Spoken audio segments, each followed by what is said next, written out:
Ouch. Welcome to the class, students. My name is Amit Varidikilor. How are you doing?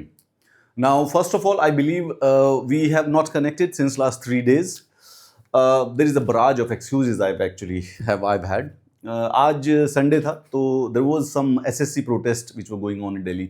तो मुझे कुछ teachers ने वहाँ पे बुला लिया था. While coming back, it started raining, so we got stuck. वरना हम 6 बजे क्लास स्टार्ट कर सकते थे. दूसरा, मंडे और फ्राइडे को जो कुछ पिछले साल जो यूपीएससी के जो स्टूडेंट थे, they got like really anxious और समथिंग, तो उनमें से कुछ लोगों को मेरी ज़रूरत पड़ गई थी, जिसकी वजह से हम थोड़ा सा डिले हो गए. सो वो जो मेंस की बिगनिंग थी, तो उसकी वजह से जो इस वीक को थोड़ा सा ज़्यादा हल्का सा ऑक्यूपाई ज़्यादा हो गया था.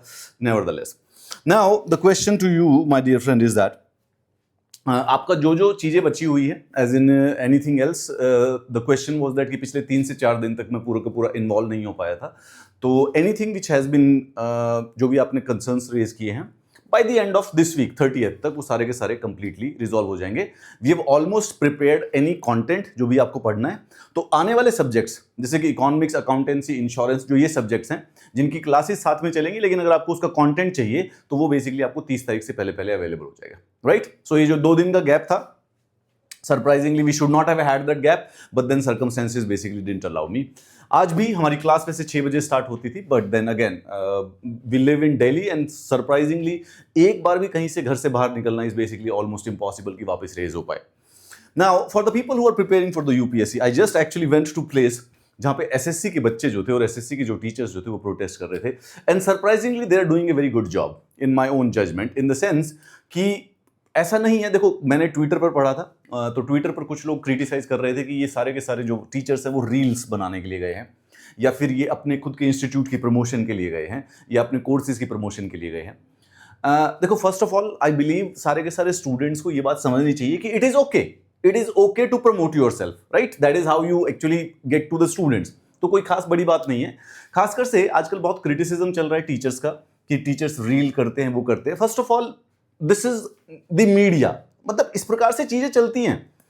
अगर क्या नाम है, इस समय महात्मा गांधी जी और नेहरू जी होते तो वो भी रील बना रहे होते. You won't believe me, but लेकिन मोदी जी की बनती है, राहुल गांधी की बनती है. एग्जैक्टली. तो दिन जो नए समय का मीडिया होता है उसको बेसिकली सबको अडॉप्ट करना पड़ता है. So it doesn't matter. तो कुछ मैंने क्रिटिसिज्म आते वक्त सुना, मैं खुद भी ट्विटर पर भी देख रहा था.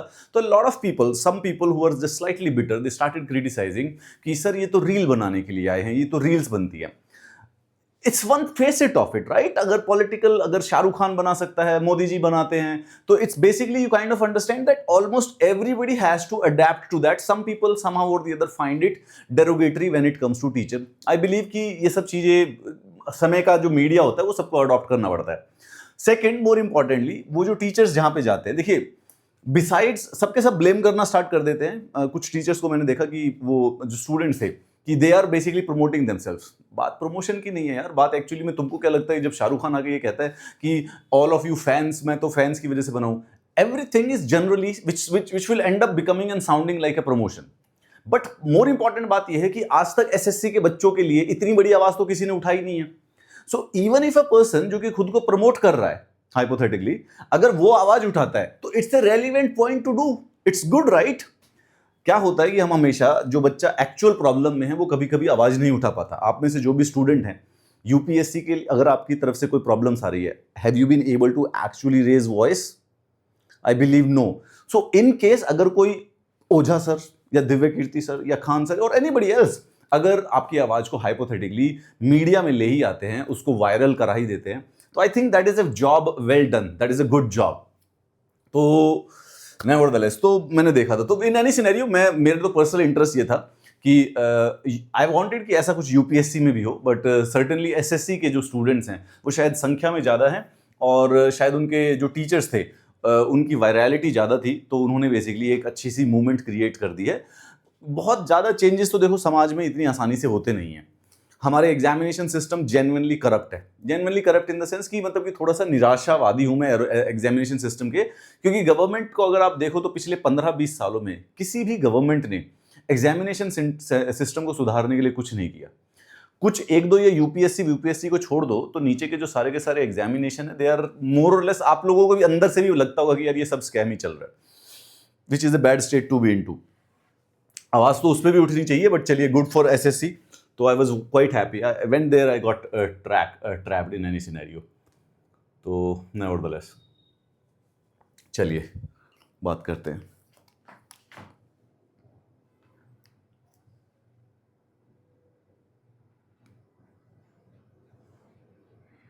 हर्षवर्धन शर्मा कह रहे हैं क्या फंडामेंटल राइट्स एनफोर्सिएबल है? यार हर्षवर्धन, वैसे ये सवाल सुन के मैं थोड़ा सा निराश हुआ हूँ, इन द सेंस कि this is one of the, मतलब this is literally the most basic thing जो कि किसी भी छात्र को पता होनी चाहिए। As in yes of course, हल यो ये हमारा कॉन्स्टिट्यूशन होता है, the whole constitution is enforceable. Enforceable भी है और जस्टिशिएबल भी है, ठीक है, जस्टिशिएबल भी होता है, सिर्फ 3 चीजों को छोड़ के। कौन सा? प्रीएम्बल, इसको आप एनफोर्स नहीं करा सकते हो, okay, that's one.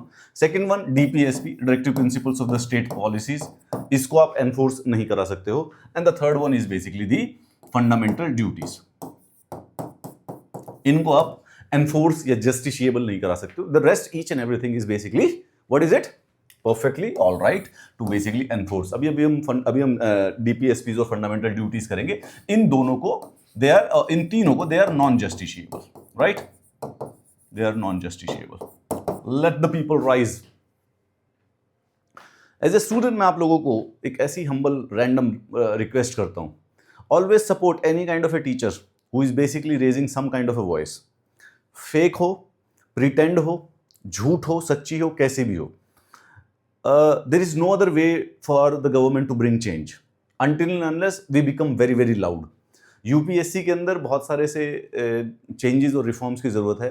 It has been more than 15 years that the government has been ignoring it. और हमारा जब तक एग्जामिनेशन सिस्टम अच्छा ट्रांसपेरेंट नहीं हो पाएगा, we all would keep on suffering generation to generation. This is a sad situation, लेकिन अब इसका हम कुछ कर सकते नहीं हैं, तो विल टॉक अबाउट इट।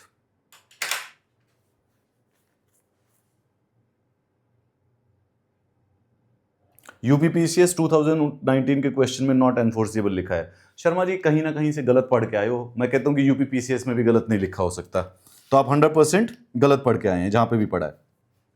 चलिए, हमने फंडामेंटल क्या कहते हैं राइट्स तक कर लिया था। I just give you a quick revision, क्योंकि हम 2 दिन के बाद 3 दिन के बाद मिल रहे हैं, पहले से ध्यान रखेंगे। हम कॉन्स्टिट्यूशन की रिवीजन करने की कोशिश कर रहे हैं, जो हमारे पास लक्ष्मीकांत की पूरी समरी है थ्रू दिस डॉक्यूमेंट, जो कि 80 पेजेस का है। हमने 30 पेज तक कंप्लीट कर लिया है। अगर आपको डिटेल में चाहिए तो उसके अलग से मैंने आपको 70 वीडियोस अवेलेबल करा दिए हैं। अब हम इसको सिर्फ और सिर्फ रिवाइज करने की कोशिश कर रहे हैं। हमने कॉन्स्टिट्यूशन की making, preamble, part 1, part 2, part 3 ये हमने रिवाइज कर लिया है। आज हमारा मेन पर्पस था directive principles of the state policy part 4 article 36 to 51 को रिवाइज करना, right. Let's try to do this. इसमें हम करना स्टार्ट करते हैं। हमारे कॉन्स्टिट्यूशन का पार्ट 4 इतना, आई थिंक जिसको भी इंग्लिश आती है, जो भी इन शब्दों को स्लोली और लाउडली अपने दिमाग में बोलता है, उसको समझ में आ जाता है। What does it says? It says that कि कॉन्स्टिट्यूशन के पार्ट 4 में डायरेक्टिव प्रिंसिपल्स दिए हैं, directive principles, okay, of state policy. इसको कहते हैं डीपीएसपी। अब जिस भी छात्र को इन 4 शब्दों का मतलब मालूम है, that person is done with this topic. खत्म हो जाता है literally. They are directives. Directives का मतलब होता है instructions, not the rules. There is a difference between rule और इंस्ट्रक्शंस में कोई डिफरेंस होता है।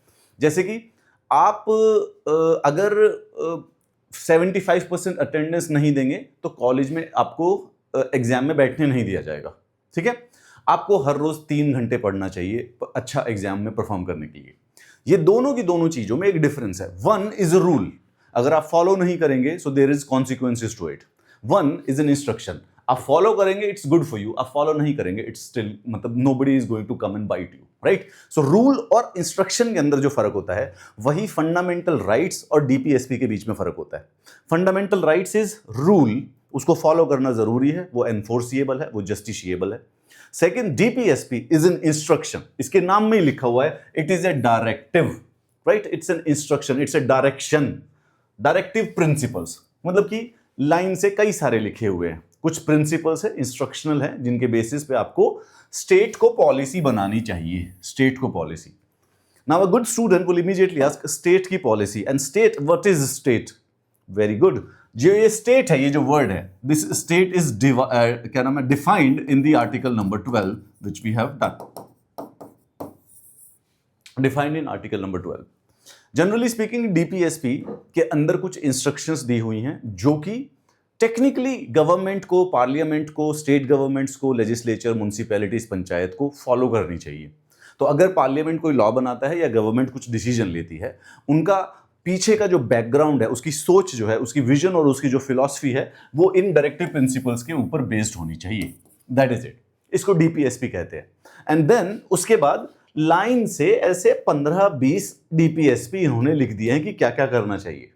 सो if I tell you what is a good student, well a good student is that कि जो 11 बजे सोता हो, सुबह टाइम से उठ जाता हो, दिन में 1 घंटे एक्सरसाइज करता हो, कम से कम नहीं तो दिन में 6 से 8 घंटे पढ़ाई करता हो, रेगुलरली मॉक्स देता हो, अच्छा खाना खाता हो, does not do alcohol, don't indulge in porn, do not do tobacco, and what, be focused about your exam.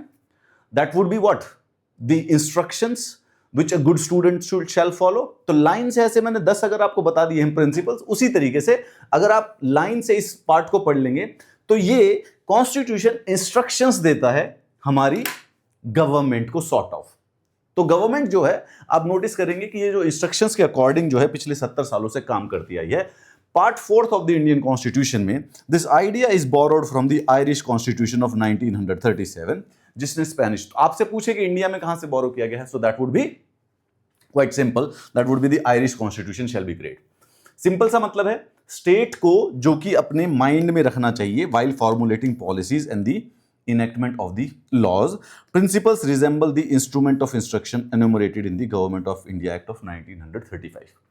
अब अगर आप देखेंगे तो जब हम पढ़ते हैं कि what are the sources of Indian Constitution, sources of Indian constitution में 2 शब्द हैं इंपॉर्टेंट वाले, 2 सोर्सेज दे रखे हैं यहाँ पे।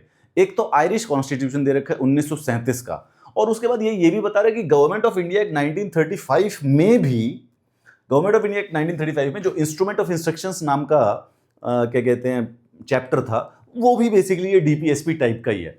सो देयर आर टेक्निकली 2 सोर्सेज, 2 हो सकते हैं, कोई खास बड़ी बात नहीं है। समझने की कोशिश कीजिए कि जब हम सोर्सेज के बारे में बात कर रहे हैं तो what do you actually try to mean.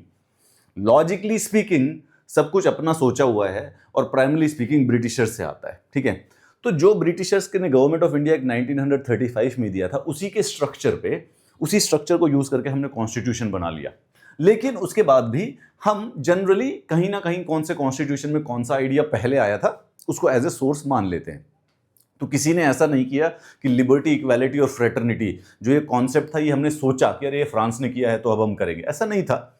Once it reaches out it automatically gets into it. जैसे I give you an example, आप लोगों ने इंस्टाग्राम पे अकाउंट किसको देख के बनाया? अब कोई ये नहीं कह सकता कि आप लोगों ने शाहरुख खान को देख के बनाया या फिर बेसिकली मोदी जी को देख के बनाया या किसी और देख के बनाया। It just reaches out that idea कि इंस्टाग्राम होता है, अकाउंट होता है, you just open it in one way और दी अदर। लेकिन जबरदस्ती अगर हमें बहुत ज्यादा हिस्ट्री के लिए ट्रेस करना हो तो we can easily find out कि सबसे पहले कौन सा इंसान था जिसने इंस्टाग्राम का अकाउंट बनाया था, who is the founder of it. So यही यहां पर सोर्सेज का भी कॉन्सेप्ट ये है। तो ये दोनों याद रखना कि डीपीएसपी गवर्नमेंट ऑफ इंडिया 1935 के इंस्ट्रूमेंट ऑफ इंस्ट्रक्शंस। अच्छा ध्यान से देखो, directive principles is basically a synonym of instrument of instructions. Instrument of instruction का मतलब होता है ऐसा डॉक्यूमेंट जिसमें इंस्ट्रक्शंस लिखी हुई हो। तो it's basically the same thing. Nevertheless they embody the concept of a welfare state and not that of a police state. बहुत ही ट्रिकी है। तो यूपीएससी ने 15 साल पहले ये क्वेश्चन पूछा था। Oh my gosh, I think I pulled myself, I am old. The directive principles are non just. अच्छा, welfare state, the concept of the welfare state, what do you mean by welfare state? ये बड़ा tricky concept है, भगवान का सब कई बार समझ में नहीं आता है ये ना। This is try to understand life में। एक मैं आपको जनरली एक बेसिक पॉप कल्चर के हिसाब से समझाता हूं। कभी कभी आप समाज में पढ़ेंगे कि जो कम्युनिज्म है वो गलत होता है। Okay, communism is bad, bad, ठीक है। आप पढ़ेंगे, ये न्यूज में पढ़ लेंगे, ट्विटर पर पढ़ लेंगे, इंस्टाग्राम पे पढ़ लेंगे। उसी प्रकार से सोशलिज्म भी बैड होता है। सोशलिज्म को भी आपने कहीं ना कहीं पर बैड देखा होगा, गलत करते हुए देखा होगा। सोशलिज्म बैड है और कम्युनिज्म बैड है। और ये स्पेसिफिकली ये जो दोनों कॉन्सेप्ट हैं ये आते हैं यूनाइटेड स्टेट्स ऑफ अमेरिका से। व्हाई? क्योंकि यूएसए एक कैपिटलिस्टिक सोसाइटी है, तो यूएसए कैपिटलिज्म को फॉलो करता है, कैपिटलिज्म को फॉलो करता है। वर्ल्ड वॉर 2 के बाद जो वर्ल्ड थी वो वॉर करती रही, लेकिन अब वो बैटलफील्ड पे नहीं, आइडियोलॉजिकल वॉर में बदल गई। आइडियोलॉजिकल वॉर में कैसे? यूएसए एक इकोनॉमिक और सोशल सिस्टम प्रमोट करता था जिसका नाम है कैपिटलिज्म, और उसके जो अपोजिट में जो सबसे बड़ा अपोजर था वो यूएसएसआर था, जो कि एक इकोनॉमिक और पॉलिटिकल सिस्टम प्रपोज करता था, दैट वाज द कम्युनिज्म। ठीक है, now during the cold war, ये 1950 से लेके 1990 तक कॉन्स्टेंटली एक दूसरे से प्रॉक्सी वॉर करते रहे और एक प्रकार से आइडियोलॉजिकल बैटल चलता रहा। फाइनली, जैसे कि हिस्ट्री होती है, कोई ना कोई जीतता है, कोई ना कोई हारता है, तो यूएसएसआर का ब्रेकडाउन हो गया। तो यूएसएसआर का ब्रेकडाउन हो गया तो टेक्निकली ये बात मान ली गई कि communism has been defeated and the capitalism is basically the winner. तो जब से लेके आपने सुना होगा कि winners they are the writers of the history, तो तब से लेके ऑफिशियली कम्युनिज्म बैड हो गया है और सोशलिज्म भी मोर और लेस बैड हो गया है। पर ये दोनों होते क्या हैं? Socialism and socialistic.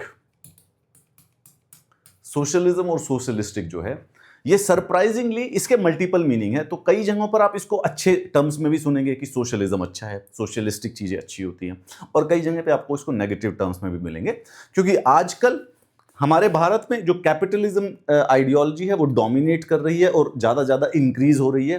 तो इसीलिए ज़्यादातर चांसेस हैं कि आप जब अभी कहीं लैंग्वेज में, कहीं पर डोमेन में, किसी नैरेटिव में, पॉप कल्चर में बात सुनेंगे तो सोशलिस्टिक या सोशलिज्म के बारे में नेगेटिव वर्ड सुनेंगे। सोशलिज्म या सोशलिस्टिक का मतलब जनरली स्पीकिंग, आप जब वैसे तो सोसाइटी के कॉन्टेक्स्ट में देखो तो ऐसी चीज जो कि सामाजिक हो, right? Society, I think Indian society में आपको मालूम ही होगा कि हम ज्यादा महत्व देते हैं सोसाइटी को देन द इंडिविजुअल। वो होता है ना कि लोग क्या कहेंगे, that kind of a concept, it is ingrained in our society कि इंडिविजुअल अगर कुछ करना चाहता है, अगर वो सोसाइटी के अगेंस्ट है, सोसाइटी के आइडियल्स प्रिंसिपल्स के अगेंस्ट है, या सोसाइटी उस चीज से कंफर्टेबल नहीं है, तो इंडिविजुअल को वो करने से रोक दिया जाता है। पर this is, we are talking about only in economics concept, economic political, economics और पॉलिटिकल में ये जितने भी शब्द अभी हम डिस्कस कर रहे हैं वो इकोनॉमिक थ्योरी और पॉलिटिकल थ्योरी में यूज कर रहे हैं। Now Indian society promotes and finds socialistic pattern of society good. जब इकोनॉमिक और पॉलिटिकल छोड़ के, लाइक हम चाहते हैं कि समाज बना रहे। यूएसए वाले जो हैं वो इंडिविजुअलिस्ट होते हैं, वहां पे इंडिविजुअल इंपॉर्टेंट है, सोसाइटी सेकेंडरी आती है। हमारे भारत के अंदर सोसाइटी पहले आती है, इंडिविजुअल सेकेंड प्रायोरिटी पर होता है। तो सोसाइटी के मामले में हम क्लैरिटी से रहते हैं। भारत वाले जो लोग हैं वो सोसाइटी को थोड़ा सा ज्यादा अच्छा मानते हैं, सोशल सिस्टम, सोशल चीजों में ज्यादा हमारा यकीन है, as a culture, as a civilisation.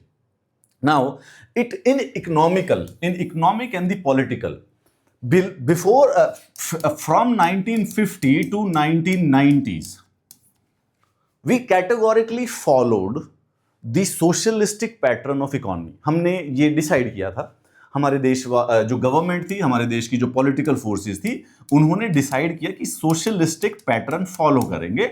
This seems to be a better pattern, ये अच्छा होगा, समझे वाला। इसका एक सिंपल सा लॉजिक था, क्योंकि आजादी से पहले हम कॉलोनियल रूल के अंदर थे। Colonial is much more closer to capitalism, ठीक है? तो जो कॉलोनियलिज्म होता है, ऐसे में जब कोई बड़ा रिच देश किसी छोटे देश को अपने कॉलोनी बना लेता है और उसको वेल्थ के लिए एक्सप्लॉइट करता है, यही सिस्टम कैपिटलिज्म के पास भी है, ठीक है? तो ये यूके का जो कॉलोनियलिज्म है, यूएसए का जो कैपिटलिज्म है, ये एक दूसरे से कनेक्टेड हैं, क्लोज हैं एक दूसरे के। तो इसीलिए जब हम आज़ाद हुए तो लॉजिकली जिस चीज़ से हम 200 साल एक्सप्लॉइट होते हैं, हम उसके अपोजिट में ही जाने की कोशिश करेंगे। तो we started following the socialistic pattern of the society. However socialism और जो कम्युनिज्म है वो इकोनॉमिकली फेल साबित हुआ।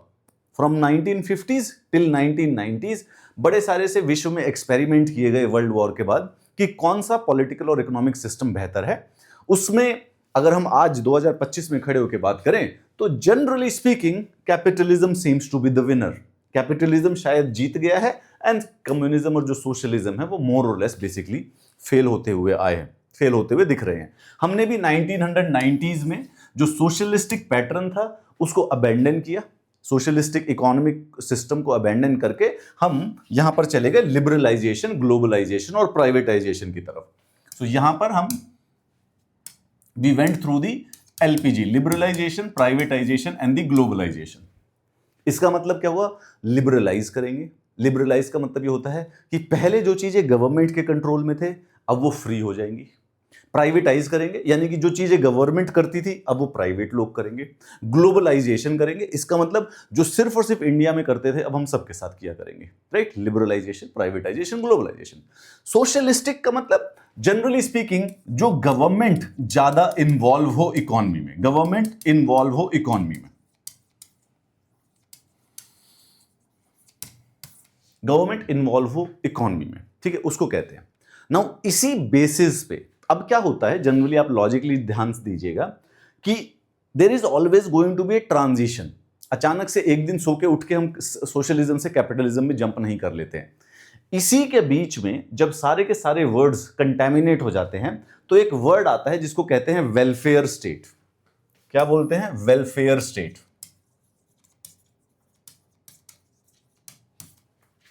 एक तरीके से देखा जाए तो वेलफेयर स्टेट एक प्रकार की सोशलिस्टिक स्टेट होती है, ठीक है।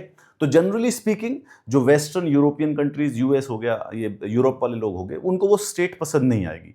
वेलफेयर स्टेट कहने का मतलब है, एक इसकी नेगेटिव कॉनोटेशन है कि इसकी पॉजिटिव कॉनोटेशन है, जहां पे गवर्नमेंट हेल्प्स पीपल।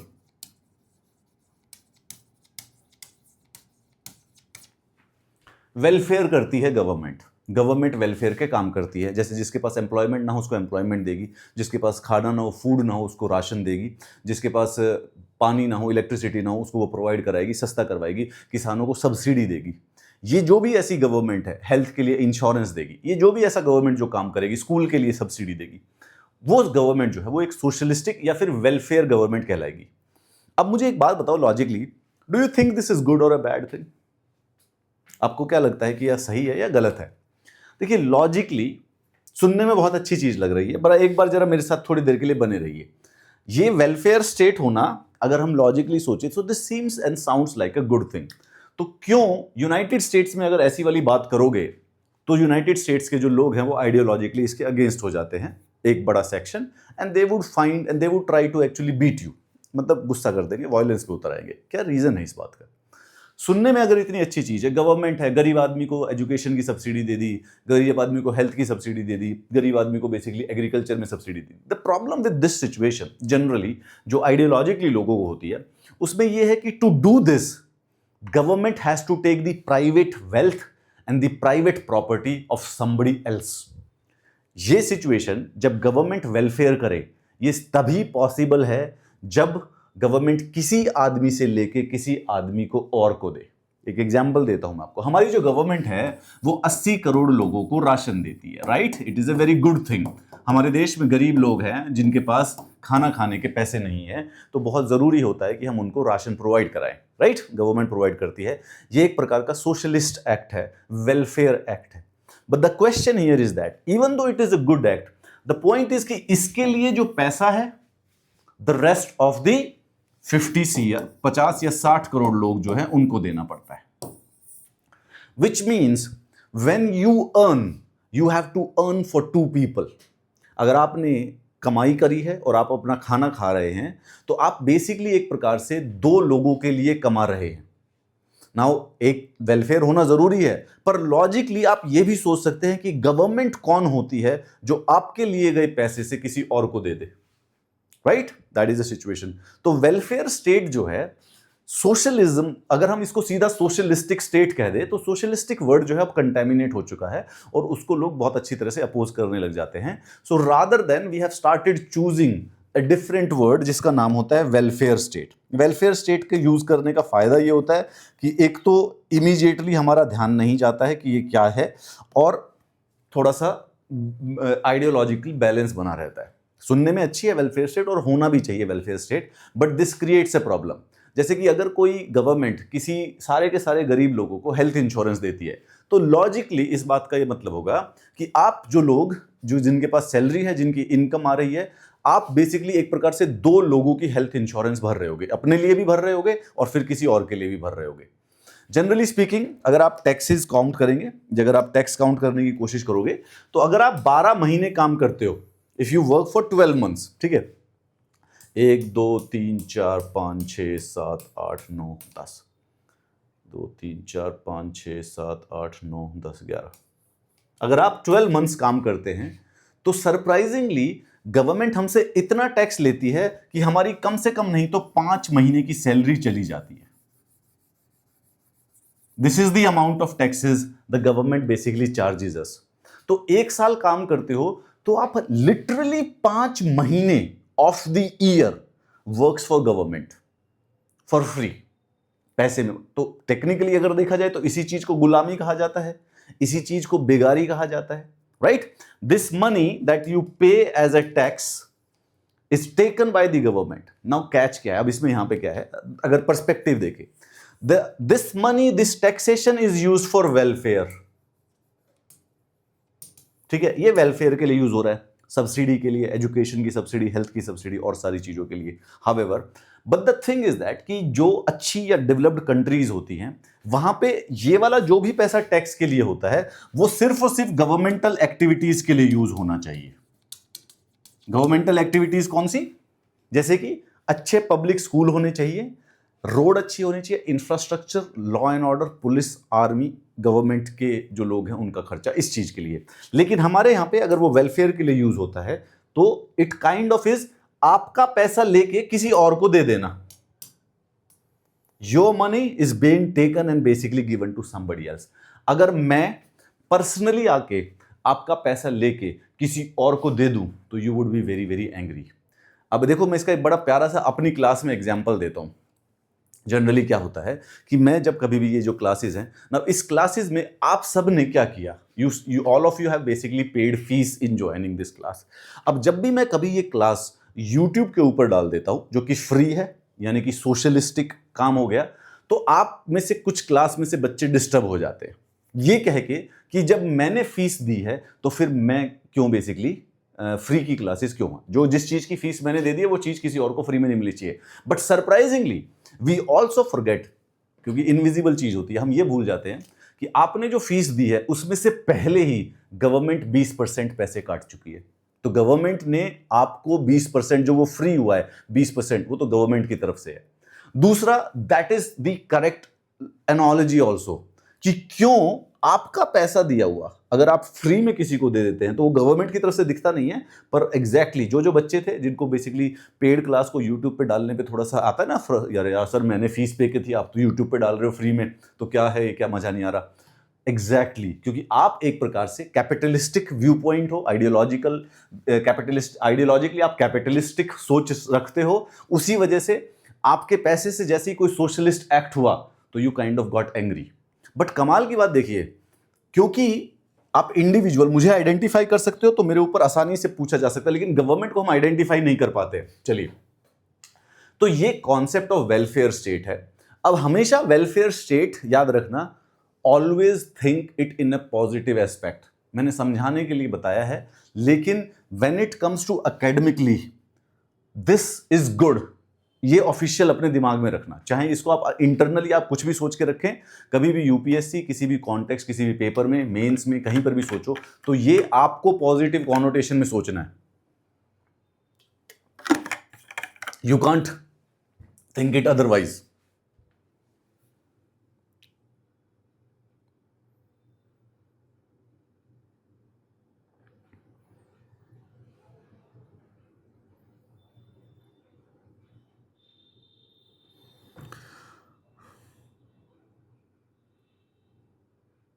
अरे बाप रे, पीछे यहाँ पे तो कुछ और ही बात चल रही है। चलिए एक बार मैं पहले एक काम करते हैं, एक बार डीपीएसपी देख लो, थोड़ी छोटी सी चीज है, उसके बाद आज संडे है, 1-1.5 घंटे की क्लास है। आइए, सबसे पहले क्या है, आर्टिकल 36 ये कहता है this defines the term state. तो जैसे आर्टिकल 12 डिफाइन करता है उसी तरीके से article 36। So the definition given in article 12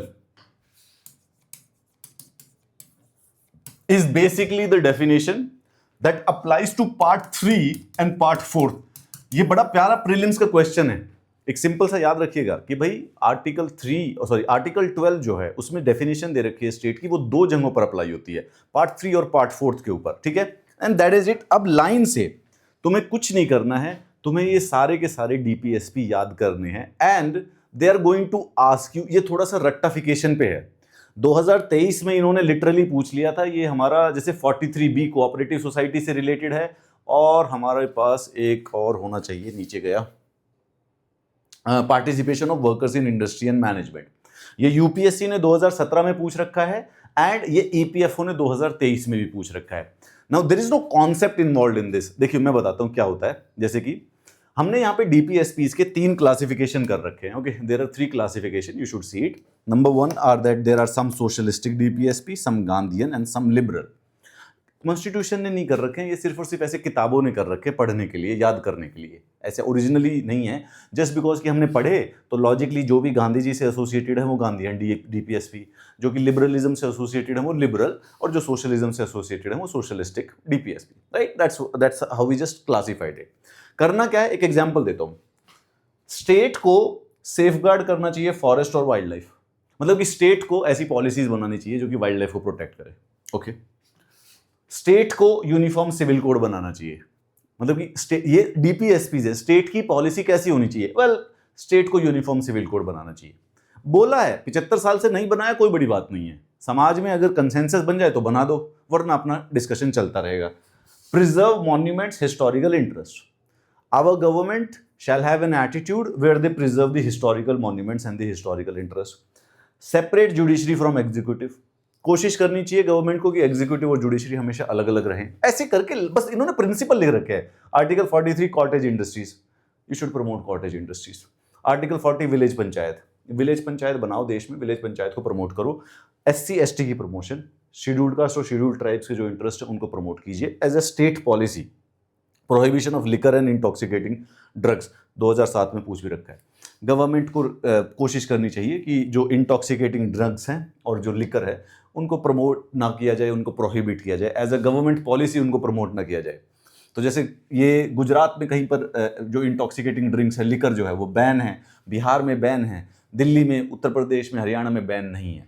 तो कई जगहों पर इंप्लीमेंट कर दिया, कई जगहों पर इंप्लीमेंट नहीं किया। दोनों के दोनों वैलिड हैं, क्योंकि these are just instructions, you can follow it, if you choose not to follow it, you can not to follow it, it's okay. Similarly equal justice, legal aid, so we just have to remember the literal articles of it. क्यों? क्योंकि यहां पे EPFO के exam में DPSP बहुत जरूरी है। ये पूछते हैं भाई, सीधी सादी सी एक्चुअली बात बोलता हूं, ये उनके इंटरेस्ट की चीजें हैं। क्योंकि लेबर और एम्प्लॉयमेंट जो है, याद रखने का, लेबर एंड एम्प्लॉयमेंट, ये जो मिनिस्ट्री होगी जहां पर भी, ये मिनिस्ट्री एक प्रकार से सोशलिस्टिक टेंडेंसीज की मिनिस्ट्रीज हैं। और आप जितने भी लेबर लॉज पढ़ने की कोशिश कर रहे हो, they all are part of the welfare state. Capitalistic society नहीं चाहती रूल्स और रेगुलेशन हो, साथ में लेबर को क्या नाम है, डिफेंस मिले। कैपिटलिस्टिक सोसाइटी का मानना है कि मार्केट जो है वो ऑटोमेटिकली अपने आप को एडजस्ट कर लेगी डिमांड और सप्लाई के बेसिस पे। सोशलिस्टिक सोसाइटी ये मानती है कि मार्केट को एडजस्ट करना पड़ेगा गवर्नमेंट को सोसाइटी के हिसाब से। You understand that important thing? This is what the exact difference between these two things is this, कि कैपिटलिज्म और सोशलिज्म में प्रॉब्लम क्या है। प्रॉब्लम क्या मतलब डिफरेंस क्या है? कैपिटलिज्म मानता है कि भाई मार्केट जो है वो मार्केट के जो फोर्सेस होते हैं, डिमांड और सप्लाई, उसके बेसिस पे सब अपना काम खुद ही कर लेंगे। They are against the government intervention, saying कि गवर्नमेंट इंटरवीन करेगी तो वो मार्केट के फोर्सेस को कंटेमिनेट करेगी और उसमें सबका नुकसान है। गवर्नमेंट का कोई भी रूल बनाएगी तो सबका नुकसान होगा। ना सोशलिज्म कहता है कि ये जो दोनों चीजें हैं, इसके बीच में हमें गवर्नमेंट को इंटरफियर करवाना पड़ेगा ताकि सोसाइटी में अच्छी तरह से बैलेंस बना रहे, right? So That's why DPSP becomes the one of the most important chapters. वैसे यूपीएससी में बहुत ज्यादा इंपॉर्टेंट चैप्टर नहीं है डीपीएसपी, पर यार इसके अंदर है। इसके अंदर सबसे इंपॉर्टेंट क्यों है logically? Well the simple reason is that my dear friend, क्योंकि आर्टिकल 38 कहता है कि गवर्नमेंट की पॉलिसी होनी चाहिए एक ऐसा सोशल ऑर्डर बनाना जो कि वेलफेयर ऑफ पीपल को प्रमोट करे। बहुत ही एब्स्ट्रैक्ट है, इसमें कोई स्पेसिफिक इंस्ट्रक्शन नहीं दी हुई है। Just government shall actually create a system which should focus on the welfare of the people. That's it. इसका कोई तरीका नहीं है, इसको करे कैसे? जैसे ये वाली बात हो गई कि मैं बोलूं as a student you should be disciplined, okay या फिर मैं ऐसा बोल दूं, as a student you should try to clear the exams. क्या मतलब हुआ इस बात का? ऐसे ही एब्स्ट्रैक्ट बेसिस पे ये वाली बात कर दी गई है आर्टिकल 38A के अंदर। That is it. Second, state को इनइक्वालिटीज को मिनिमाइज करना चाहिए इनकम और स्टेटस में, फैसिलिटीज और अपॉर्चुनिटीज के अंदर। अगेन, क्या करना है, कैसे करना है, ये हमें नहीं पता है, पर एक ये सोशलिस्टिक बात बोल दी है कि समाज में लोग अनइक्वल हैं। There are rich people, there are poor people. Generally speaking जो हमारा लेबर होता है वो पुअर होता है, कैपिटलिस्टिक जो कंपनी के ओनर्स होते हैं दोज आर रिच। तो अभी इस पूरे के पूरे डीपीएसपी को हम सिर्फ अपने लेबर लॉज के कॉन्टेक्स्ट में पढ़ते हैं, ईपीएफओ के कॉन्टेक्स्ट में, ठीक है। तो ये कह रहे हैं कि स्टेट को मिनिमाइज करनी चाहिए इनइक्वालिटीज, इनकम में, स्टेटस में, फैसिलिटीज में और अपॉर्चुनिटीज में। अब इनकम में करोगे कैसे? एक तरीके से लेबर लॉ बनाने का मेन पर्पस यही होता है कि जो इनकम में इनइक्वालिटीज हैं उनको प्रोटेक्ट कर लिया जाए। अगर मैं आपको आगे बोलूं कि भाई मिनिमम वेजेस एक्ट बनाने का क्या नाम है, कौन सा थ्योरी है, कौन सी फिलॉसफी है? This is the philosophy, minimise inequalities in income. Minimise मतलब गवर्नमेंट मिनिमम वेजेस एक्ट के अंदर एक थ्रेशोल्ड बना देती है कि उससे नीचे तो पैसे दे ही नहीं पाएंगे किसी को भी। मिनिमम वेज से नीचे तो पैसा लीगली आप देश में किसी को नहीं दे सकते। अगर आप सामने वाला बंदा चाहे कि मैं 100 रुपए में काम करना चाहूंगा, उसके बावजूद आप उसको 100 रुपए में काम नहीं करवा सकते, आपको मिनिमम वेज देना पड़ेगा। Understand that? देखो ध्यान से सुनो, अगर मैं जाकर कहीं पर यह बोल दूं कि मैं पर डे 100 रुपए पे काम करना चाहता हूं, तो भी वो मुझे 100 रुपए पे देके काम नहीं करा सकता, उसको मुझे मिनिमम वेज देनी पड़ेगी, जो भी हो, 400, 500, 600, 700, जो भी गवर्नमेंट ने डिसाइड कर रखी हो। मैं कहूं कि मुझे सिर्फ 50 रुपए दे दो, मैं काम करना चाहता हूं, वो बोलेगी नहीं नहीं मैं आपको 500 दूंगा। मैं कहूं नहीं, मैं करूंगा ही 50 में, मैं ज्यादा पैसे नहीं चाहता, I am not after money, I am here for the love of the work. नहीं भाई नहीं, you will have to do it on your own. But अगर आप करना चाहो तो अलग बात है, लेकिन when you are on a wage, government आपको प्रोटेक्ट करेगी कुछ ना कुछ लॉज बना के। Why? Because this is the DPSP, that is the instruction. अब एक एक करके हम लाइन से पढ़ते हैं। Article 39, livelihood for all, equitable distribution of resources for common good. अब इसको एक बार इंपॉर्टेंट पढ़िए, ये सबसे इंपॉर्टेंट वाला है। कौन सा है? आर्टिकल 39 बी और 39 सी। एक बार जरा इन दोनों को ध्यान से पढ़िए। एक्चुअली में ये तभी समझ में आएंगे जब मैं आपको एक्चुअली में ओरिजिनल आर्टिकल 39 दिखाता हूं। लेट मी सी आता है या नहीं। Hold on.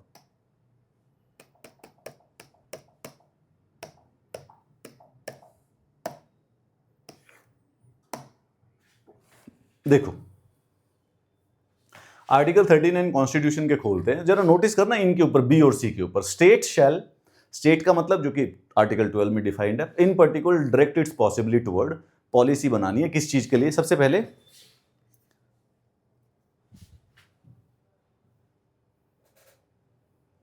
दिखाई दे रहा है ना, हाँ, that ownership and control of material resources of community are so distributed as the best to subserve the common good. And Article 3, the operation of the economic system does not result in the concentration of wealth and means of production to the common detriment. इस बात का, इन शब्दों का, complex शब्दों का अर्थ ये है कि गवर्नमेंट को कोशिश करनी है कि जो पूरी की पूरी सोसाइटी के मटेरियल रिसोर्सेज हैं उनकी ओनरशिप और उनकी कंट्रोल ऐसे होनी चाहिए कि उससे कॉमन गुड बढ़े।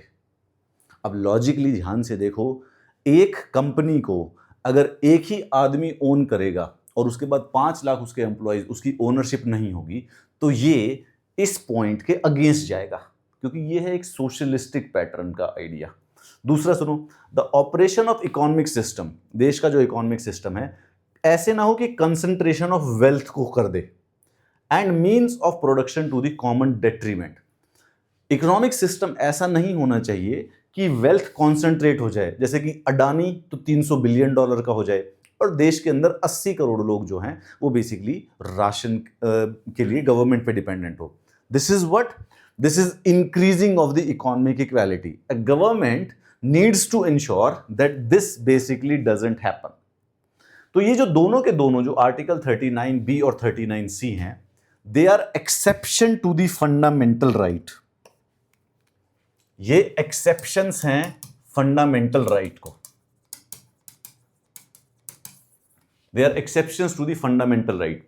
हमने फंडामेंटल राइट के सारे आर्टिकल किए थे, लेकिन एक इंपॉर्टेंट वाला हमने छोड़ा था। इसलिए छोड़ा था, आज के लिए छोड़ा था, इसीलिए देखिए यहाँ पे नोटिस करेंगे आप चुपचाप से। एक बार मैं वापस आर्टिकल के पास जाता हूँ, कितनी तेजी से आएगा।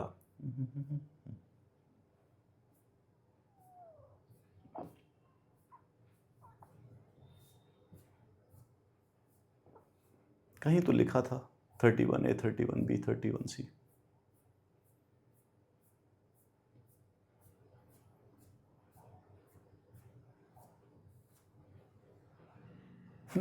सरप्राइजिंग।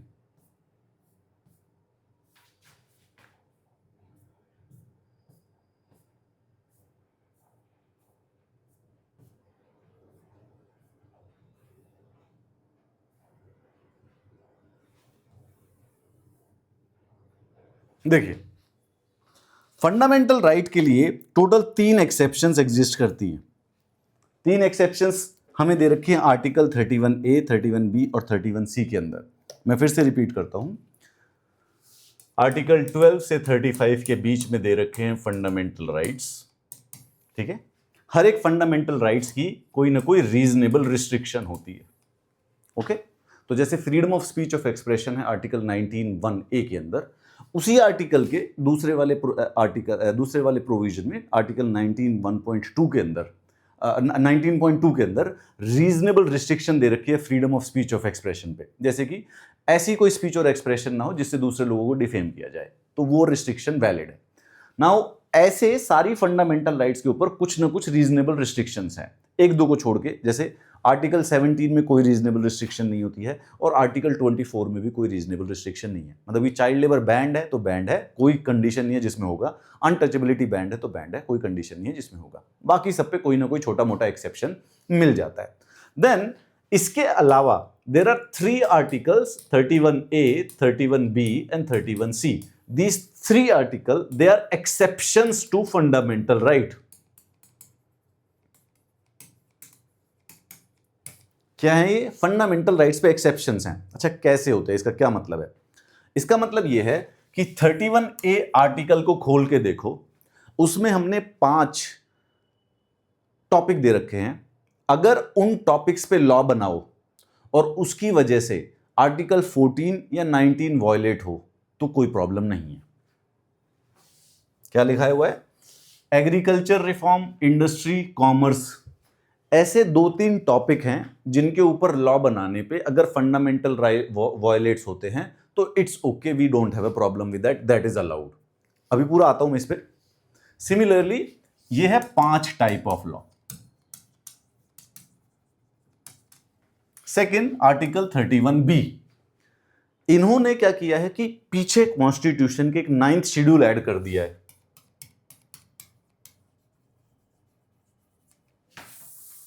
नाइन्थ शेड्यूल, और ये बोलता है कि 9th शेड्यूल के अंदर जो लॉ रखा गया है, अगर वो लॉ आर्टिकल 14 और 19 को वॉयलेट कर दे तो इट इज अलाउड, मोर और लेस।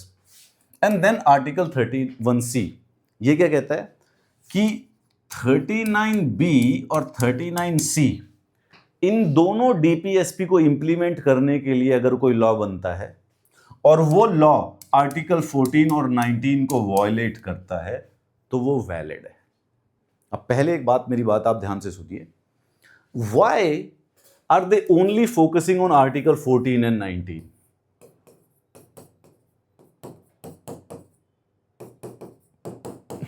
व्हाई? लॉजिकली क्या है?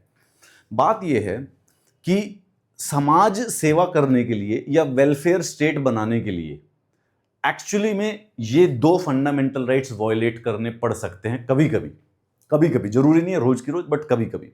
क्या है, पहले आप ध्यान रखिएगा। आर्टिकल 14 है इक्वालिटी का और आर्टिकल 19 है फ्रीडम, लिबर्टी।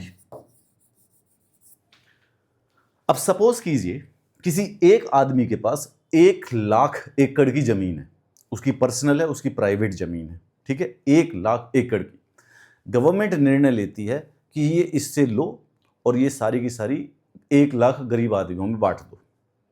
अब लॉजिकली स्पीकिंग ये एक सोशल काम है भाई। एक आदमी के पास क्यों बांट दो? इसलिए बांट दो क्योंकि हमारे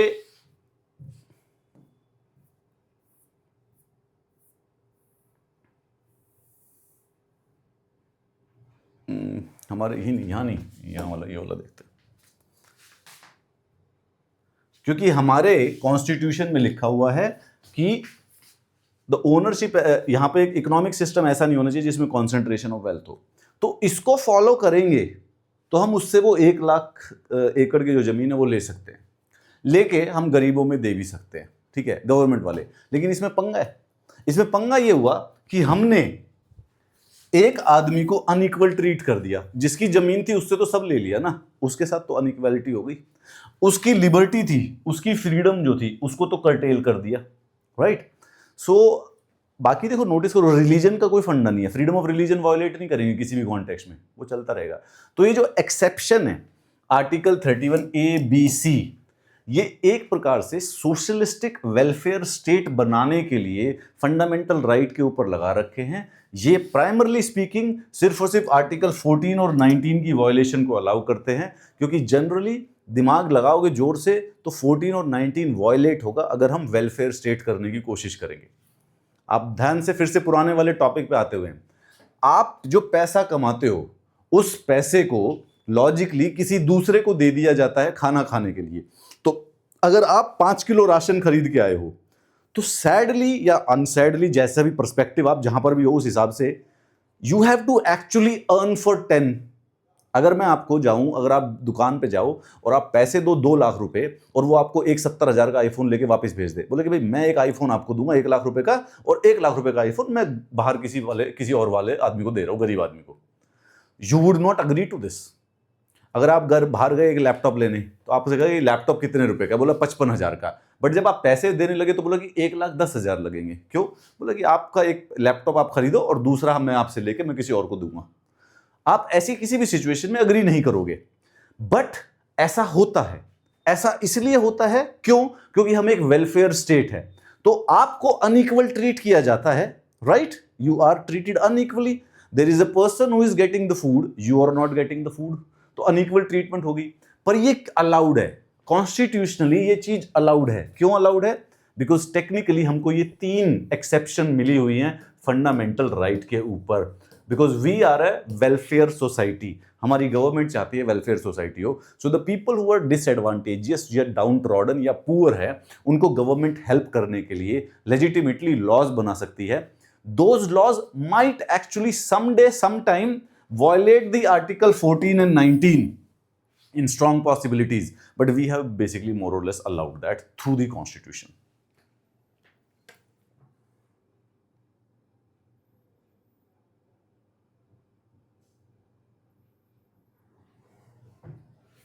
ग्रेट, चलिए इतनी छोटी सी बात थी, बाकी अब आपको याद करिए।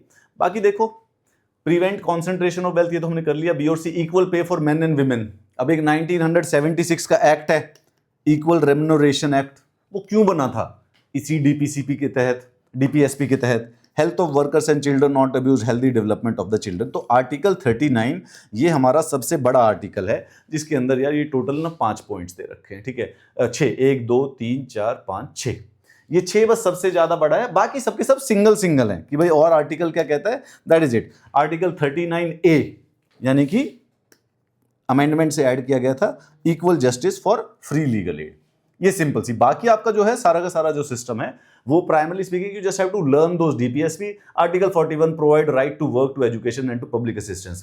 That this article 41 is basically the genesis of the most of the government schemes. आप नोटिस करें, प्रोवाइड राइट टू वर्क यानी कि जो नरेगा की स्कीम है वो बेसिकली यहां से आती है। राइट टू एजुकेशन यानी कि जो राइट टू एजुकेशन की एक्चुअली में जो गवर्नमेंट ने पॉलिसी बनाई थी वो यहां से बनाई थी। टू पब्लिक असिस्टेंस यानी कि जो ये पेंशन देना, वृद्धा आश्रम जो होते हैं या वृद्धा पेंशन जो देता, अनएम्प्लॉयमेंट जो है, ये पब्लिक असिस्टेंस है। पब्लिक असिस्टेंस का मतलब क्या हुआ?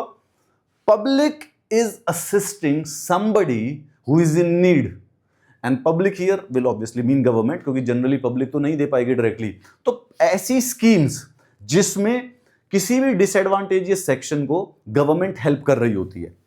सुनने में अच्छा है, बट ये बात ध्यान रखना, यू विल हैव टू पे इट फ्रॉम योर पॉकेट। अगर किसी अनएम्प्लॉयड को गवर्नमेंट अनएम्प्लॉयमेंट भत्ता देती है तो याद रखना इसका मतलब यह है कि somebody who is earning is going to see, government के पास तो चवन्नी भी नहीं है ना जेब में उसके, गवर्नमेंट कौन सा पैसा अपनी जेब से देने वाली है किसी को।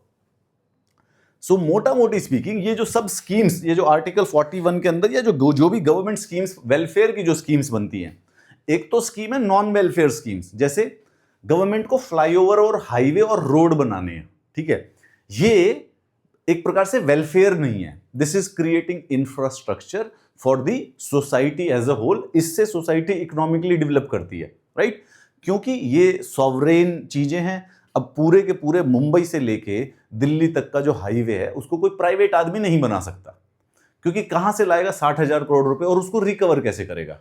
ये काम कर सकती है सिर्फ और सिर्फ गवर्नमेंट।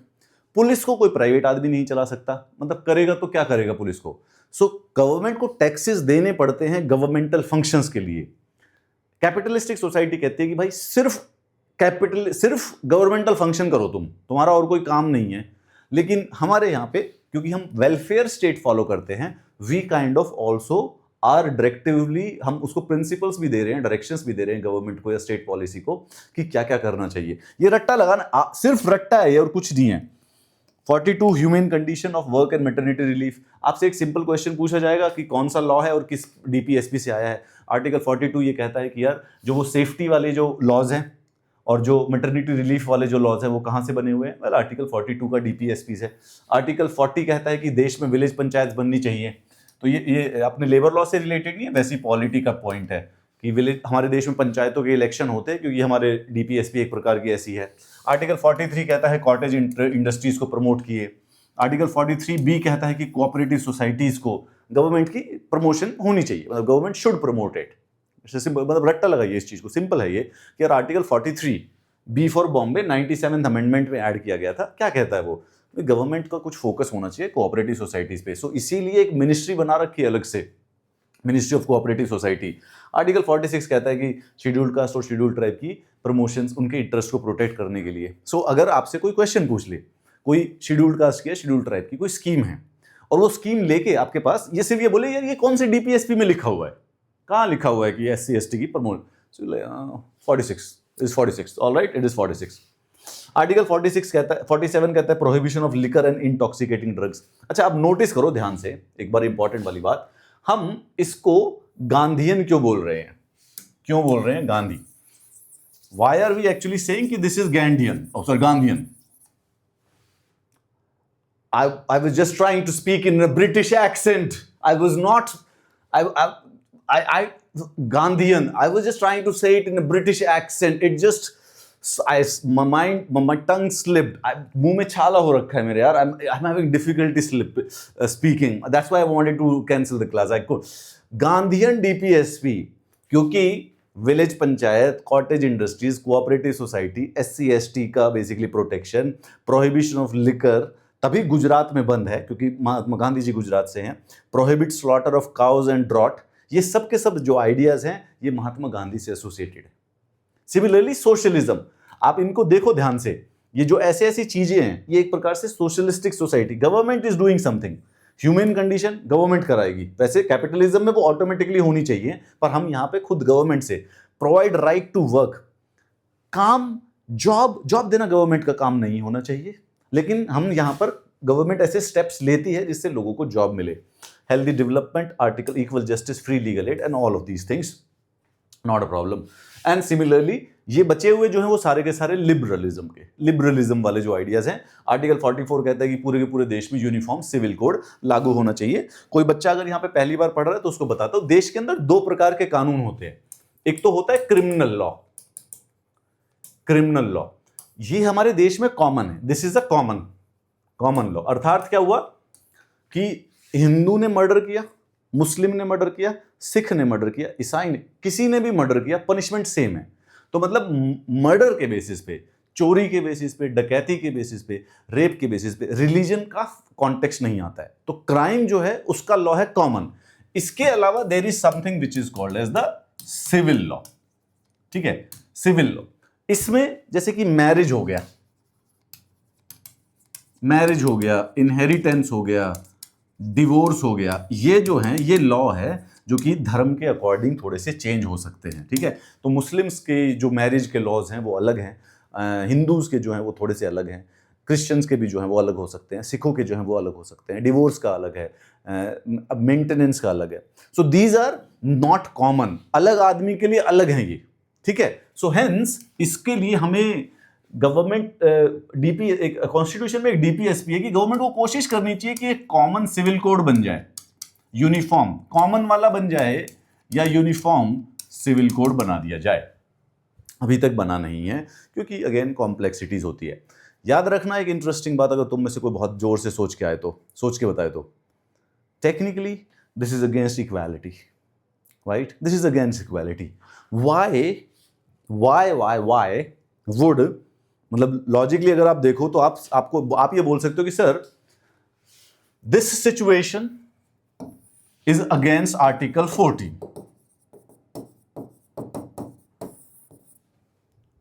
अगर अगेंस्ट आर्टिकल 14 है तो फिर ये कैसे है कॉन्स्टिट्यूशन में? वाई? क्योंकि आर्टिकल 13 ये कहता है कि देश के अंदर कोई भी ऐसा लॉ नहीं होना चाहिए, there shall be no law in this country जो कि बेसिकली वॉयलेट कर सकता हो। लेकिन कमाल की बात, अब देखो यहां पे इसको कितना दिमाग लगा रखा है इन्होंने। Article 13 defines law. एक बार मैं दिखाता हूं, and it skips the personal law. Article 13 क्या करता है? पर्सनल लॉ को स्किप कर देता है। तो they know that it is violating the fundamental right, however they can't do anything about it. See, so article 2 ये the state shall not make any laws which takes away or abridges the rights conferred by this part। और दूसरा जो भी law हमारे देश की territory पे है अगर वो इनकंसिस्टेंट है फंडामेंटल राइट से तो उसको वॉइड माना जाएगा। And this article defines law. Law का मतलब कोई भी ऑर्डिनेंस, कोई भी ऑर्डर, कोई बाय लॉ, कोई रूल, गवर्नमेंट के रेगुलेशन, कोई नोटिफिकेशन, कोई भी कस्टम, इवन अ कस्टम और यूसेज जो कि बेसिकली लॉ की तरह यूज होती है। लॉ इन फोर्स मतलब जो लॉ लेजिस्लेचर ने यानी कि पार्लियामेंट ने या विधानसभा ने पास कर रखे हो या कोई और दूसरी कॉम्पिटेंट अथॉरिटी हो जिसने भी बना रखे हो बिफोर द कमेंसमेंट, उन सब चीजों को लॉ कहेंगे। तो गवर्नमेंट का ऑर्डर, प्रेसिडेंट का ऑर्डिनेंस, लेजिस्लेचर का, पार्लियामेंट का बनाया हुआ कानून, ये सब लॉ हैं, लेकिन पर्सनल लॉ को लॉ नहीं माना जाता इस आर्टिकल के according. That is why personal law यानी कि जो सिविल पर्सनल लॉ होते हैं वो वायलेट कर रहे हैं, they are violating fundamental right. A Muslim girl is not equal to a Hindu girl in the context of the maintenance और डिवोर्स और something, but it is allowed constitutionally. Why? क्यों? क्योंकि आर्टिकल 13 के अंदर पर्सनल लॉ जो है वो basically count ही नहीं होता। देख रहे हो तुम किस प्रकार से काम होता है जीवन में, कि कुछ भी अपने आप खुद ही डिफाइन कर लो चीजों को। चलिए,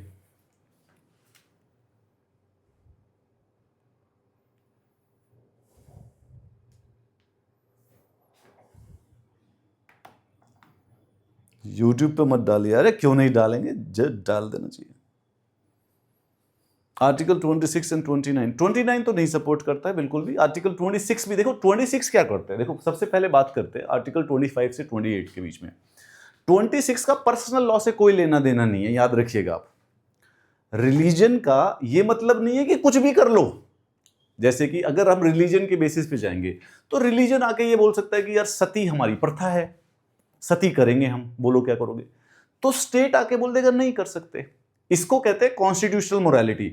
और कॉन्स्टिट्यूशनल मोरालिटी से रिलेटेड यूपीएससी ने 2 क्वेश्चन पूछे। कल पेपर 2 था यूपीएससी का सैटरडे को, उसमें कॉन्स्टिट्यूशनल मोरालिटी का एक क्वेश्चन था। आज पेपर 4 था जी एथिक्स वाला, उसमें कॉन्स्टिट्यूशनल मोरालिटी। बात यह है कि जब रिलीजियस मोरालिटी कॉन्स्टिट्यूशनल मोरालिटी से टकराएगी तो कॉन्स्टिट्यूशनल मोरालिटी चलेगी। बेसिकली रिलीजन की फ्रीडम है till the time it does not violate the individual freedom. आपको रिलीजन में रिफॉर्म करना पड़ेगा अगर वो कॉन्स्टिट्यूशन के अगेंस्ट है तो। At least that is the psychological और that is the legal situation. होता नहीं है ऐसा। रिलीजन क्या है, मैटर क्या है, देखो क्या नाम, आप बात को ध्यान रखिए। Law does not mean anything, ठीक है। लॉ से अंडा नहीं निकल रहा किसी का भी।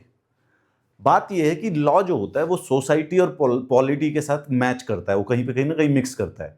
सिर्फ वो लॉ वैलिड होता है, जनरली वही लॉ फॉलो होता है जो कि 100% सोसाइटी एग्जिस्ट अग्री कर रही हो, 100% सोसाइटी। एक एग्जांपल देता हूं, डाउरी प्रोहिबिटेड आज की नहीं 1961 की है फैक्ट है।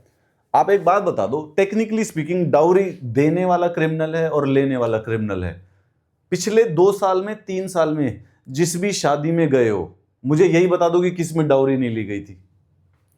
कमाल की बात यह है, आप लॉजिकली देखिए, न्यूज चैनल्स और इंस्टाग्राम पे और ट्विटर पे रील्स बनती हैं, अगर कहीं पे ये न्यूज आ जाती है कि उस लड़के ने दहेज देने से मना कर दिया या लड़की ने दहेज देने से मना कर दिया, ऐसी कोई भी दहेज वाली न्यूज आ जाती है कि उसने मना नहीं, उसने दिया नहीं है, उसने मना कर दिया है, surprisingly we should actually be asking कि ये तो वैसे ही अबॉलिश्ड है, बैंड है ना ये, तो इसमें मतलब खुशी क्यों मना रहे हो? मतलब the whole society has psychologically decided कि dowry is wrong but we'll all do it, और फिर उसके बाद जब कोई नहीं करता है तो वी काइंड ऑफ सेलिब्रेटेड कि भाई ये तो बहुत ही बढ़िया स्मार्ट आदमी है, बट टेक्निकली तो लॉ उसी प्रकार से।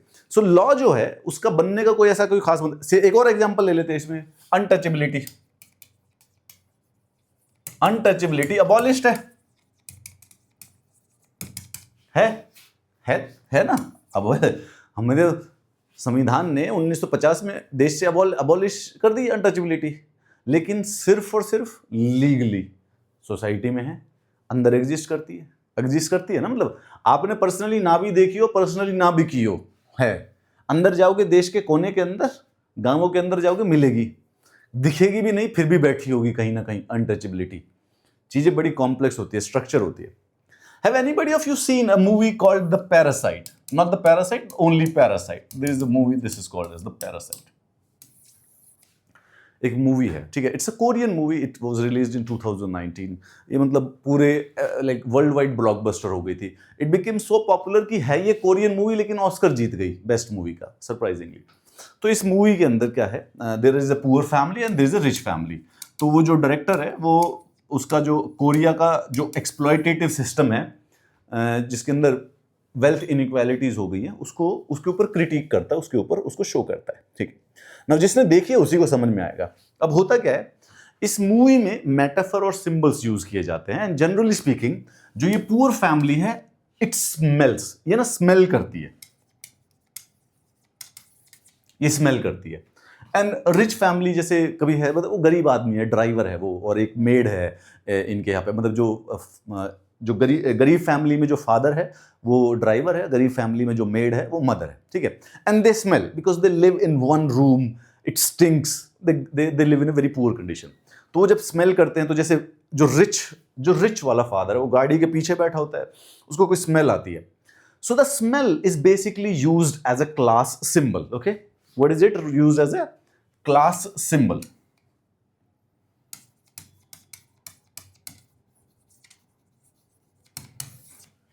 Class symbol.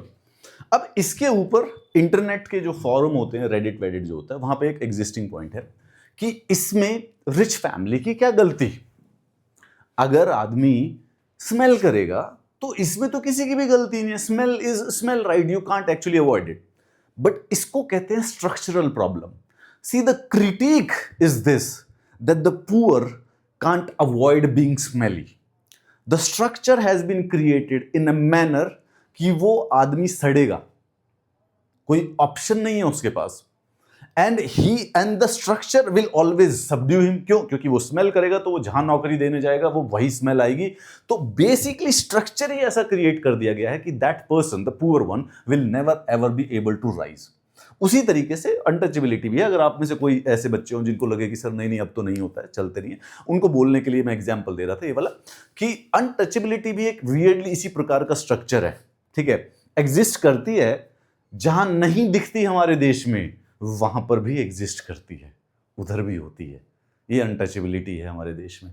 पता नहीं ये मतलब क्या नाम है, हर सोसाइटी में है, ऐसा कोई खास बड़ी बात नहीं है। सोसाइटी के अपने अपने अलग अलग प्रॉब्लम्स हैं, सबके हैं।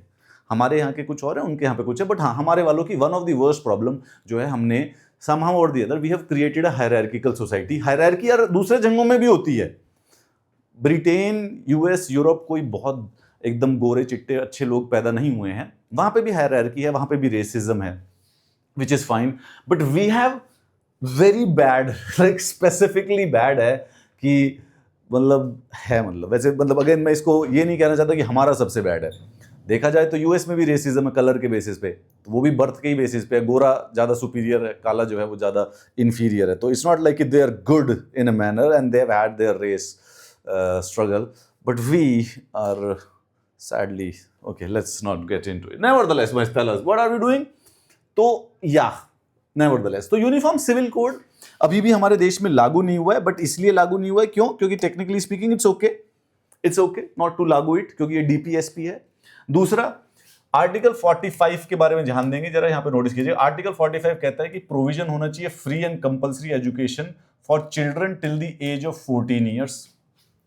व्हाट? नहीं नहीं नहीं, ये गलत लिखा होना चाहिए। होल्ड ऑन, एक सेकंड भाई, रुक जाओ, एक सेकंड, मुझे यकीन नहीं हो रहा है। I don't believe this document, let me just check it. Article 45, मैं वहाँ पे 14 जो शब्द जो लिखा हुआ है 14 का, मुझे नहीं लगता कि वहाँ पे 14 लिखा हुआ होना चाहिए। क्या लिखा हुआ है? Age of 14, I don't think so this is a valid. मेरे को यकीन नहीं है, मैं चेक करेगा।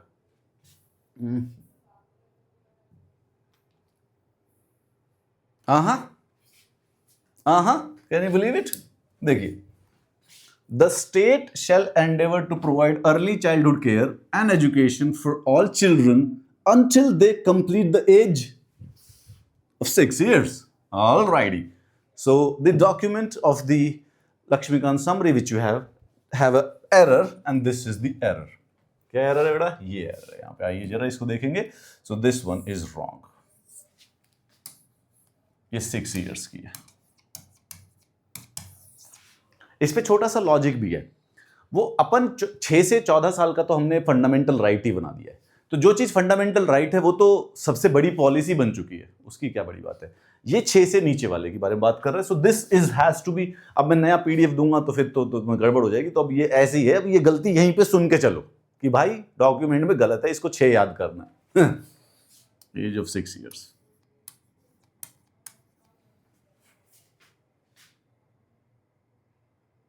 एक्चुअली में I think we have made a fundamental mistake here. इन्होंने आर्टिकल 21 लिख दिया यार इधर, ये बिल्कुल ही गलत है। ये आर्टिकल 21A है, ये कतई गलत लिख दिया है। सिंपल सी बात है। पहले तो ये फ्री और कंपल्सरी का मतलब होता है fundamental right. So this is wrong, काट देना इसको। Article 48, organisation of the agriculture and animal husbandry. Animal husbandry का जब मैंने जिंदगी में पहली बार सुना था तो मुझे ये समझ में आया कि जो एनिमल्स होते हैं उनके हस्बैंड को क्या नाम है, शादी वादी करवाना। तो for example there is a buffalo and उसकी किसी ने शादी करा दी, तो एनिमल हस्बैंड, क्योंकि वो एनिमल है और उसका फिर हम हस्बैंड अरेंज करा देते थे, तो उसको एनिमल हस्बेंड्री कहते थे। I was wrong and I was a small kid, please don't जज me. And English was not my first language. I was born in a Hindi speaking house and Haryanvi speaking house. And sadly or fortunately, we had a lot of cows and buffaloes also, and bulls also, and but there was no camels. It was cows and buffaloes. Yeah, my mother and my grandfather were agriculturalist, farmers actually. किसान basically, agriculturalist ये तो बहुत ज़्यादा बड़ा, किसान यार ये इतना भयानक वर्ड तो एग्रीकल्चर, मेरे दादा को पता भी नहीं हुआ एग्रीकल्चरिस्ट क्या होता है।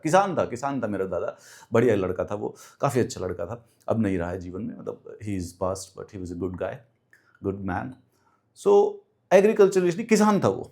माई ग्रैंडफादर वाज अ किसान। तो मैं गलत समझता था, I was wrong about it. Animal husbandry, organisation of agriculture and animal husbandry, it does, if you think about it very hard, it do involve that thing which I'm saying. It's not like that doesn't involve, but that's not the core purpose of that. That's not the core definition of it. That's not the core definition. Let's actually see, what do you mean by animal husbandry? Meaning, let's try to actually have a look at.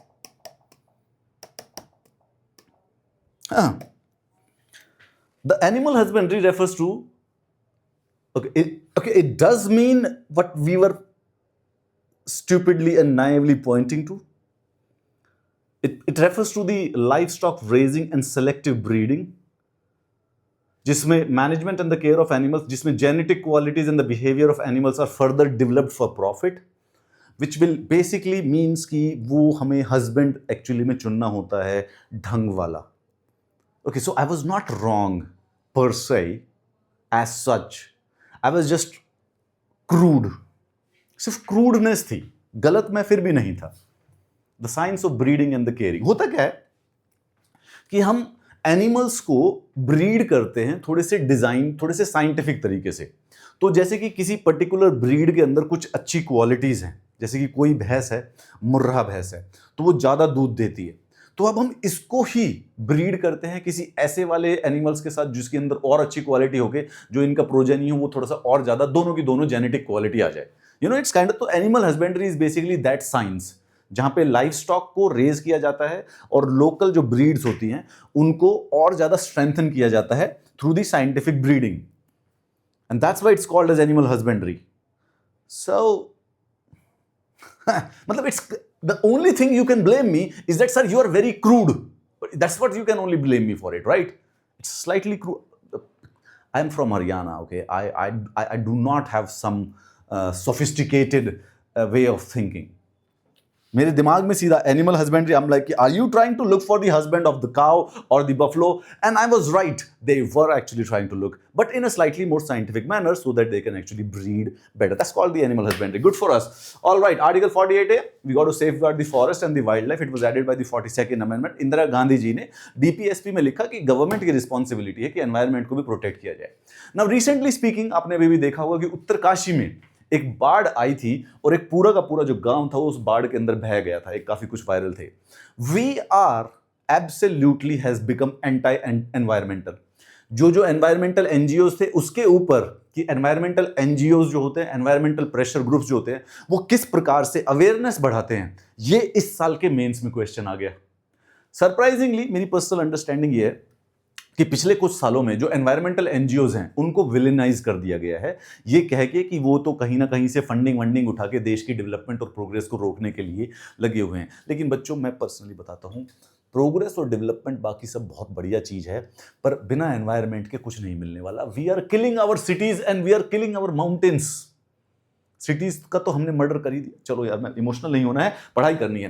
Paper, preserve monuments, article 50 separation of judiciary, article 51 we should promote international peace and the security. बहुत ही simple है. International peace और security को अंदर promote international peace and security, एक just general, okay, there is no something particularly related to it, just promote. तो एक simple सा डीपीएसपी. देन इसके बाद यार इससे ज्यादा इजी और तो कुछ आप कभी देखेंगे नहीं. Specifically there are these 3 DPSPs outside DPSP, मतलब कि पार्ट 4 के बाहर कुछ और हैं.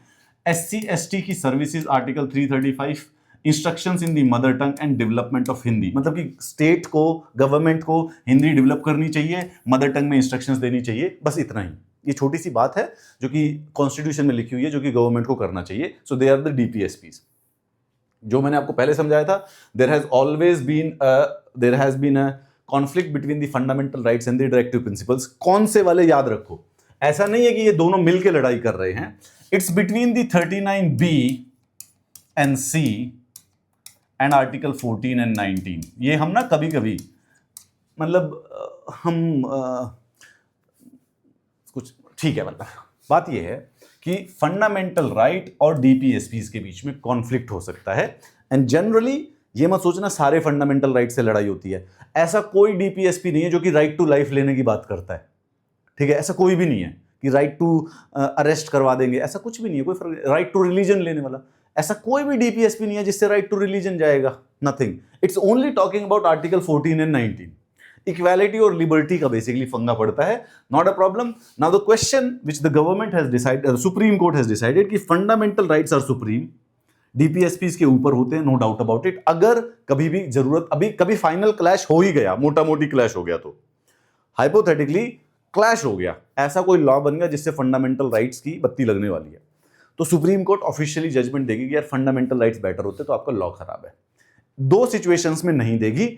39B और 39C ये सुपीरियर है फंडामेंटल राइट्स से. बस.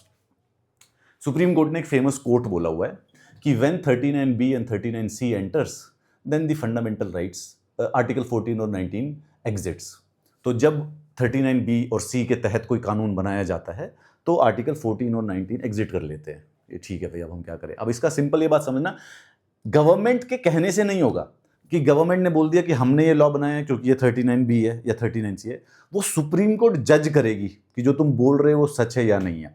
तो ऐसा नहीं है कि मुंह उठा के गवर्नमेंट आई कि जितनी भी एजुकेशनल इंस्टीट्यूट्स हैं अब ये कल से सारे के सारे फ्री पढ़ाएंगे। जितने भी टीचर हैं, खासकर से अमित किलोर, तू तो यूट्यूब पे ही पढ़ा कल से। And I like, sir, like can I like do a fees, minimum fees like 4,000 rupees, maybe 4,000 rupees a month नहीं, पूरे साल की 4,000. Or can I do it like by course, maybe like one course 4,000 rupees for a whole year? No, you will teach free. All the students love you, so if they love you, you teach free. And I'm like, maybe you should say it to Alak or maybe Khan, maybe they are the bigger one. I like got nothing. And then I'll be like, I'll wake up because this is just a stupid conversation in my mind. This is not even related to the concepts. It happens, man. We shouldn't have a class on Sunday, even if we missed it on a Friday. I was forced for this class today by Mr. Satyam. He's the founder of the Dr. UPSC. He said कि class लेनी पड़ेगी sir आपको. And I was like, I am trapped in a traffic jam. It was raining. I was trapped. He said, sir, I don't care, sir. Students are waiting. You have to go and take the class. Mr. Satyam of Dr. UPSC. He is the Dr. UPSC. So Dr. UPSC कौन है? Satyam is the Dr. UPSC. Mr. Dr. UPSC is the person who basically made me come to this classroom even when I not wanted it. He's a smart guy. कल fire कर देगा, ऐसे बोलना पड़ता है कि बहुत स्मार्ट है, बहुत प्यारा है। कल पता चले कल सुबह ही फायर करके मेरे को रख दिया। सुबह आया मंडे को तुम्हारी क्लास ही नहीं है, कहा अमित सर फायर कर दिया भैया। ऐसा भी हो सकता है यार जीवन में।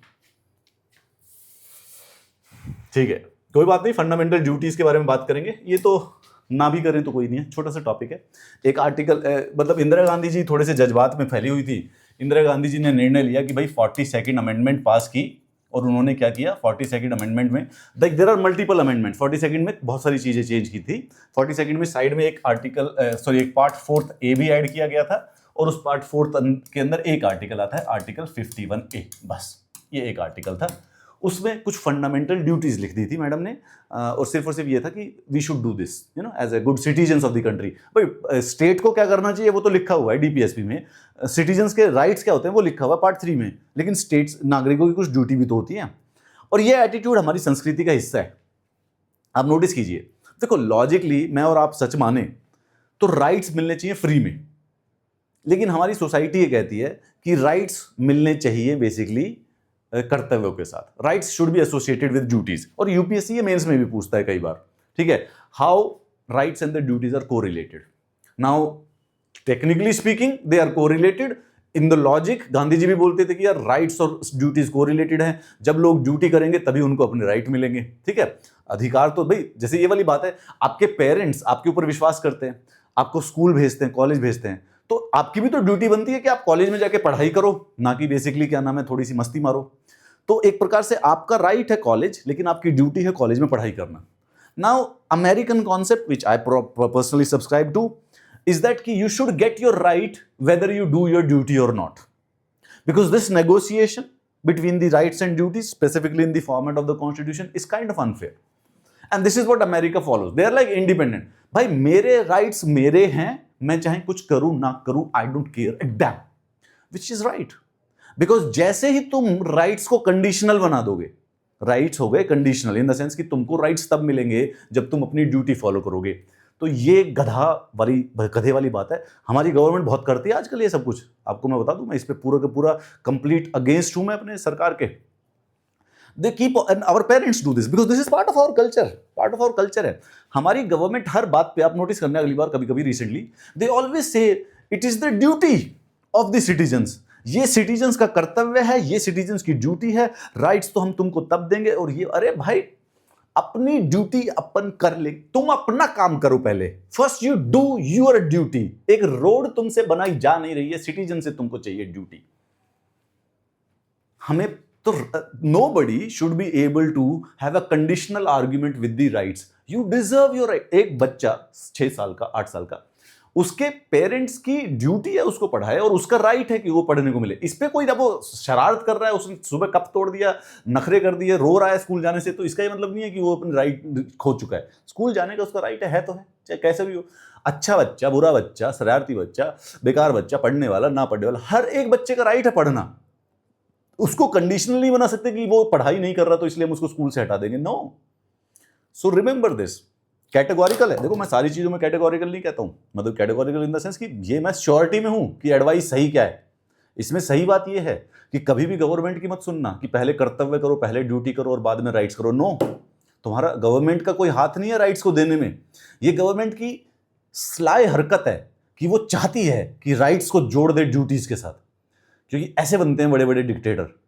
उनका कोई लेना देना नहीं है राइट से, बट वो चाहती है ये आपको मानवाना कि राइट्स उन्होंने खैरात में दिए हुए कि तुम ड्यूटी करोगे तो तुम राइट्स लोगे। ना भाई ना, हमारे राइट्स हैं हमारे पास पहले से ही कॉन्स्टिट्यूशन में, गवर्नमेंट का कोई लेना देना नहीं है हमारे राइट्स से। ये इंदिरा गांधी जी ने, मैं देखो ऑनेस्टली स्पीकिंग गलत किया है, वैसे गलत किया, याद लगाना अब हमारे कॉन्स्टिट्यूशन में है तो we have to appreciate it, और हमें रट्टा लगाना है कि भाई कौन से फंडामेंटल राइट है। इंदिरा गांधी जी ने एक कमेटी बनाई 1976 में, स्वर्ण सिंह कमेटी। स्वर्ण सिंह कमेटी ने रेकमेंड किया कि हमारे देश के कॉन्स्टिट्यूशन में फंडामेंटल ड्यूटीज ऐड कर दो। ठीक है भाई, जज्बाती लेवल पे देखो 76 में कमेटी बनी है और 76 में 42nd कॉन्स्टिट्यूशनल अमेंडमेंट एक्ट करके इन्होंने 10 फंडामेंटल ड्यूटी भी ऐड कर दी।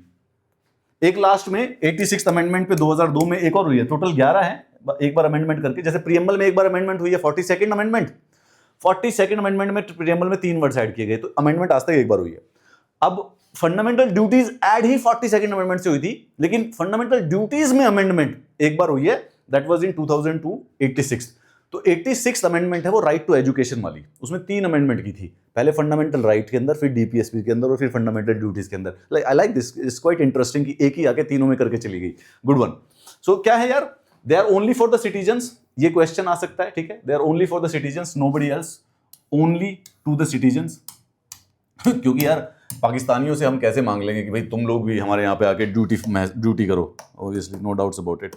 सो only citizens, non justiciable, without legal sanction, ऐसा कोई प्रोसेस नहीं है उनको फंक्शन करने का। आइए जरा याद करते, क्या नाम है, respect national flag and anthem, ये हमारी ड्यूटी है, make sense. Follow noble ideas, make sense. Protect unity, मतलब ऐसे कुछ एब्स्ट्रैक्ट भी हैं, कुछ फिक्स्ड हैं, जैसे डिफेंड दी कंट्री, अगर जरूरत पड़े तो हमें अपने कंट्री का डिफेंस करना चाहिए, बट इट्स एब्स्ट्रैक्ट राइट। अब हमें 20 डेज में ऐसे पर्टिकुलरली कभी ऐसे actively first hand basically defend करने की जरूरत नहीं पड़ती है, but it's kind of an ideal that we should live with, right. Promote brotherhood, preserve rich heritage, improve, protect, develop scientific temper and humanism. You have to, रट्टा है ये, लिखाएंगे आप। अच्छा एक बार ओरिजिनल भी दिखाता हूँ, मेरी पर्सनल फेवरेट, अगर जिंदगी में कुछ फॉलो करना चाहो तो इसको करो, develop scientific temper and humanism. Develop scientific temper and humanism. हमारे देश की सबसे बड़ी कमी ये है कि हमें जैसे ही मौका मिलता है इसको आग लगा देते हैं। आज मैं क्या नाम है, सुबह सुबह ही, आज का ही दिन का है, आज आप ट्विटर पे एक वायरल देखेंगे, तो हमारे देश के यूनियन मिनिस्टर अनुराग ठाकुर जी, तो शायद किसी कहीं पे, आई डोंट नो, मतलब कुछ ऐसा वीडियो चल रहा था, तो बड़े सारे से छोटे बच्चे बैठे हुए थे, and he is like standing on the podium like this, and then he asked the student कि विश्व का सबसे पहले अंतरिक्ष यात्री कौन था, who was the first space traveller. तो सारे के सारे बच्चे बोलते हैं नील आर्मस्ट्रॉन्ग, छोटे बच्चे बेटे सारे के सारे नील आर्मस्ट्रॉन्ग। तो क्या नाम है, अनुराग ठाकुर जी जो हैं, तो वो कहते हैं नहीं, हनुमान जी थे। तो ये जो ये वीडियो है, इससे मतलब माथा निकल गया मेरा। 2 बातें बताता हूं। पहले तो सबसे पहले तो उन बच्चों ने गलत जवाब दिया था, नील आर्मस्ट्रॉन्ग भी नहीं है, टेक्निकली होना चाहिए Yuri Gagarin, he was the first space traveller. फिर उसके बाद मजे वाली बात यह है कि अनुराग ठाकुर ने भी गलत दिया था, हनुमान जी भी नहीं है। एक्चुअली में हनुमान जी से पहले तो रावण जा चुका था स्पेस में, अगर देखा जाए तो रावण से ज्यादा बेसिकली क्या नाम है, एक श्री राम की उसमें जीनियोलॉजी में, मतलब ऐसे पीछे उनके एक राजा है त्रिशंकु राजा, वो बेसिकली जा चुके, रामायण में ही उनका बेसिकली जिक्र है, पहले चैप्टर में ही है, ऐसे कर करके, मतलब there are. And then you can also देखो, अगर कोई कहे कि गॉड्स को तो मान ही नहीं सकते, जैसे भाई इंद्र भी है, तो इंद्र तो बेसिकली पहले से ही हेवन में, तो टेक्निकली देखा जाए तो वो भी एक प्रकार से स्पेस ट्रैवलर हो गया। नारद मुनि जो हो गए, पर चलो कोई कहता है कि सर नहीं तो वो तो गॉड है। Well in that context Indian mythology में जो सबसे पहले स्पेस में गया that would be the Trishanku और Ravana, to be more precise, और एनीबडी एल्स हम भी मिलेंगे। अब यहाँ पे देखो कितनी गलती है, बच्चों ने गलत बताया, बच्चे छोटे हैं, 5वीं क्लास के भी बच्चे हैं, उनको तो सही करना ड्यूटी बनती थी, हम यूरी गैगरिन बता दें उनको। और वैसे उन्होंने जो बताया लॉजिकली एक प्रकार से चलो उनकी बात मान सकते थे, शायद क्वेश्चन नहीं समझ में आया, हो सकता है वो मून के कॉन्टेक्स्ट में बोल रहे हो, और छोटे बच्चों को यूरी गैगरिन याद भी नहीं रहता, सबको नील आर्मस्ट्रांग ही पता रहता है। तो भाई हमारे देश के यूनियन मिनिस्टर ही अगर जाके बोल देंगे कि हनुमान जी, एक तो पहले यहाँ पे झंड तो देखो तगड़ी हो गई है, क्योंकि हनुमान जी पहले है नहीं अगर पहला है तो फिर त्रिशंकु होना चाहिए या फिर रावण होना चाहिए, अगर लॉजिक, अगर तुमको अगर चतुर बनना ही है तो फिर वहां बनो। But the point is that कि when you ask someone that who is the first space traveller, तो you are not asking it, मतलब there is a context of that word, right? ऐसा रैंडमली मजे, मतलब ऐसे ट्रिक क्वेश्चन थोड़ी ना है कि तुम बताओ, तुम बोलोगे नील आर्मस्ट्रांग, मैं तुम्हें गलत बता दूंगा कि अरे नहीं हनुमान जी थे ये तो बेवकूफी वाली बात हुई। कॉन्टेक्स्ट भी तो हो रहा है ना हर एक चीज का। मैं तुम्हारे लिए क्या नाम है चांद तारे तोड़ के लाऊंगा, तो इसका कोई लड़की सुबह सुबह बहस थोड़ी ना करती, चांद कहाँ गए, कहाँ, नाउ वेयर इज द चांद, you get the context of that word also, right? शब्द का एक तो हमारे देश के अंदर साइंटिफिक ह्यूमनिज्म की अर्थी रोज सुबह सुबह उठ के निकाल देते हैं, जो सीनियर लोग हैं, पावरफुल वाले भी हैं, जिनका काम है, इसके बिना नहीं हो रहा हमारा काम, we are not going anywhere without it. Scientific temper के बिना नहीं हो रहा है कहीं भी। हमारी सोसाइटी बहुत ही क्या नाम है सरप्राइजिंगली 3-4-5 हज़ार सालों से हमारी सोसाइटी की नेचर रही है नॉन साइंटिफिक होना। हम हिस्ट्री नहीं लिखना चाहते क्रोनोलॉजिकली, हमने तो रिकॉर्ड्स ही अंग्रेजों के आने के बाद लिखना स्टार्ट किया है। एंड साइंस के साथ एक इंपॉर्टेंट चीज होती है historical observation and records. Record और जो ऑब्जर्वेशन है आप नोटिस कीजिए, आप ध्यान अपनी हिस्ट्री पे ध्यान दीजिए। Indian history you don't find records. जो फर्स्ट रिकॉर्डिंग्स हैं, चीजें रिकॉर्ड करना जो है, वो जो क्रोनोलॉजी जो है वो बेसिकली ब्रिटिशर्स ने करना स्टार्ट की। रादर हमारा जो पुराना इतिहास है, इंडस वैली सिविलाइजेशन या फिर अशोकन या खजुराहो या फिर बेसिकली क्या नाम है जितनी भी जो बुद्धिस्ट केव्स हैं, ये भी जाके अंग्रेजों ने ढूंढी थी। Science, if we are ever going to win against the world, it's going to be science. There is no other, there has never been other way. It has to be science. You can't win the world by books, specifically literature. Literature से नहीं जीता जाता। Technology. How do you think Britishers ended up ruling the whole world for 400 years? Technology. They made bombs and they made ships and they made guns and they did the industrial revolution. They made the steam engine. They made the telegram. They like invented the physics, chemistry and the biology of the modern way. That is why they ruled the world for 400 years. Why do you think USA is the most dominant country of the world? Why? Science, my dear, science. It's all Google, GPS and blah, blah, blah, blah. And look around yourself. You would not be able to tell me everything in this moment which is around you has been invented by a European or an American, more or less. John Wrigley बोल रहा हूँ. But look around it. The camera, the mobile phone, the YouTube, the videos and the technology and the GPS, everything, the AC, the fan, the light, the electricity, anything, you think about it. The books around you, the printing, the manufacturing of the beds and the chairs and the pens. In last 500 years, Indians have not invented a goddamn single thing. एक दो होंगे इधर उधर random exception निकल जाते हैं हमेशा. And that's why we are not, we need scientific humanism, my dear.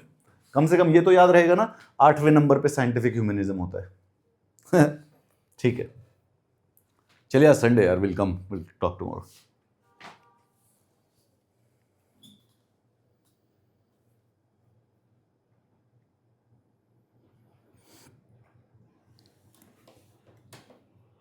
Science it is.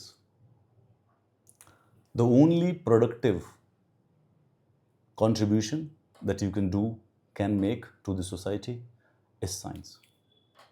Anything else is generally a cope for the failure of that. Whenever we try to run towards spirituality, it's a cope. Why? Because we were not doing science. Because if we are not doing science, then the best thing is to do spirituality. Science होता नहीं है तो हम spirituality करने लग जाते हैं. Spirituality comes second to science. First beat the science. We are not doing it, let's be honest, and I hope we start doing it more and everybody of us.